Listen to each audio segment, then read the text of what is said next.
Paper and fabric exercise. Swing কর্মীদের সেলাইয়ের দক্ষতা যাচাই ও বৃদ্ধির জন্য পেপার অ্যান্ড ফ্যাব্রিক এক্সারসাইজ করানো হয়ে থাকে। সুতা ছাড়া মেশিনে কাগজের উপর পেপার এক্সারসাইজ করা হয়। পেপার এক্সারসাইজের লক্ষ্য কাগজে আঁকা লাইন অনুসরণ করে এবং কাগজ না ছিঁড়ে নির্দিষ্ট সময়ের মধ্যে সেলাই করা। প্রথমে মেশিন বেড কনুই বরাবর রেখে চেয়ারের উচ্চতা ঠিক করুন। সেলাই করার জন্য অবশ্যই ঢিলেঢালা পোশাক এবং হেয়ার ক্যাপ পরতে হবে।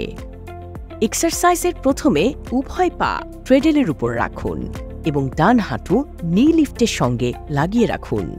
সতর্ক থাকতে হবে যেন সেলাইয়ের সময় আঙ্গুলে সূঁচের খোঁচা না লাগে। মেশিনে সুই বরাবর ডট দেয়া লাইন রেখে কাগজ সেট করুন। লাইনের মধ্যে দ্রুত গতিতে সেলাই করুন এবং লাইন শেষ হলে সুই উপরে থাকা অবস্থায় থামুন। এবার কাগজ প্রয়োজন মতো ঘুরিয়ে একইভাবে ডট দেয়া দ্বিতীয় লাইনটি সরাসরি সেলাই করুন। প্রথম এক্সারসাইজ, ট্রেডল নিয়ন্ত্রণ করে সর্বোচ্চ বেগে সেলাই করা। এই এক্সারসাইজে কর্মী 2টি লাইন অনুসরণ করে 6 সেকেন্ডের মধ্যে সেলাই করবেন। দ্বিতীয় এক্সারসাইজে কর্মী দ্রুত বেগে সেলাই করে নির্দিষ্ট দাগ বরাবর ট্রেডল থামাবেন। এর জন্য স্ট্যান্ডার্ড সময় 5 সেকেন্ড। 3 নম্বর এক্সারসাইজে কর্মী দ্রুত বেগে সোজাসুজি সেলাই করবেন। কোনোভাবেই সেলাই লাইনের বাইরে যেতে পারবে না। এক্সারসাইজের স্ট্যান্ডার্ড সময় 10 সেকেন্ড। 4 নম্বর এক্সারসাইজে কর্মী আঁকাবাঁকা লাইনে সেলাই করবেন এবং দিক পরিবর্তনের আগে সেলাইয়ের গতি কমিয়ে আনবেন। এই এক্সারসাইজের স্ট্যান্ডার্ড সময় 20 সেকেন্ড।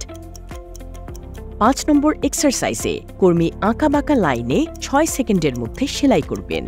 এখানে শুধুমাত্র বাম হাত দিয়ে কাগজ ঘুরিয়ে সেলাইয়ের দিক পরিবর্তন করবেন। এরপর বৃত্তাকার এবং কার্ভ লাইনে এক্সারসাইজের জন্য 14 সেকেন্ড ও 5 সেকেন্ড সময় বরাদ্দ থাকবে। এই এক্সারসাইজে তর্জনী আঙ্গুল দিয়ে কাগজ ঘুরিয়ে ঘুরিয়ে লাইন অনুসরণ করে সেলাই করতে হবে।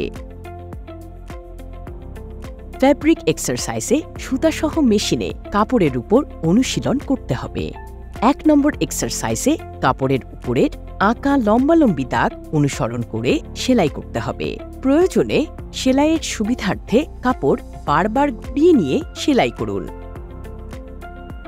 2 নম্বর এক্সারসাইজে কাপড়ের আঁকা শেপ অনুযায়ী কাপড় ঘুরিয়ে ঘুরিয়ে সেলাই অনুশীলন করুন। এভাবে কাপড়ের উপরে আঁকা বিভিন্ন ডিজাইন অনুসরণ করে তার উপরে সেলাই অনুশীলন করতে হবে। সেলাইয়ের দক্ষতা বাড়াতে এই অনুশীলন চালিয়ে যেতে হবে। কর্মী ট্রেনারের নির্দেশনা মতো প্রত্যেকটি এক্সারসাইজ নির্দিষ্ট সময়ের মধ্যে শেষ করবে।